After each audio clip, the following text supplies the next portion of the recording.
The elite, as I see it, are the people who run the country. The broad elite consists of the people who are prominent in Kansas City or Indianapolis or individual cities. They're the CEOs of the most important industries, they're the mayor, the people who own the TV stations, etc.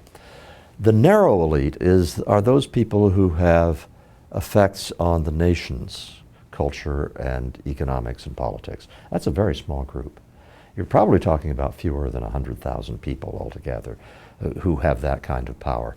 And that's what I see as the class, the broad elite and the narrow elite, who have drawn away from the rest of the country and formed enclaves and cultures of their own. They eat different foods. They drink different alcoholic beverages. The upper class, for example, has a disdain of extraordinary force about domestic mass market beer. You will never see Budweiser in the refrigerator of a member of the new upper class. They raise their children differently. They go to different churches. They have different religious attitudes in general if they go to church at all. In almost every way, they have folkways that separate them from mainstream America. Take television, for example. The average television set in the United States of America is on 35 hours a week.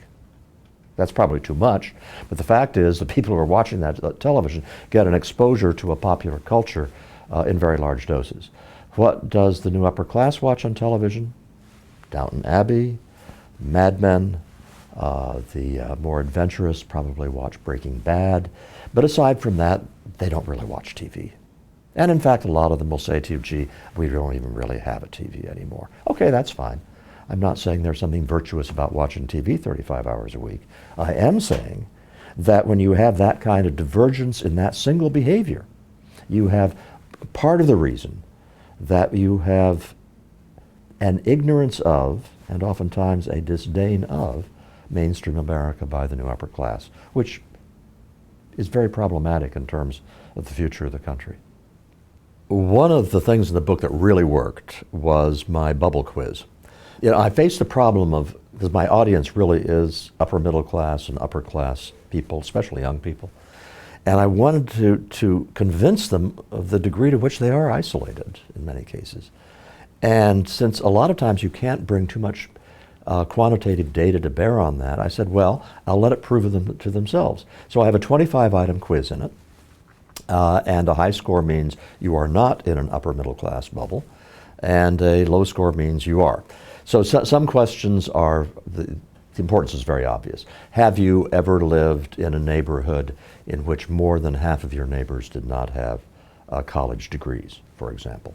Some of them are a little mischievous.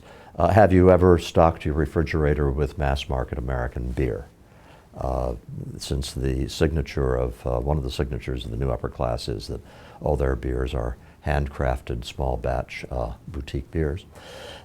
Other questions, to me, are really significant in what they say about the larger aspect of a person's life. For example, have you ever walked on a factory floor? Not necessarily have you worked on a factory floor, have you ever seen a factory floor close up? Remembering for a moment that all of these wonderful objects that fill your lives were made, almost all of them, on factory floors. If I had to pick out the one question that I think is the most important of all, it is this. Have you ever held a job that caused a body part to hurt at the end of the day? It's okay if you just have feet that ache because you've been standing on your feet all day. That counts too.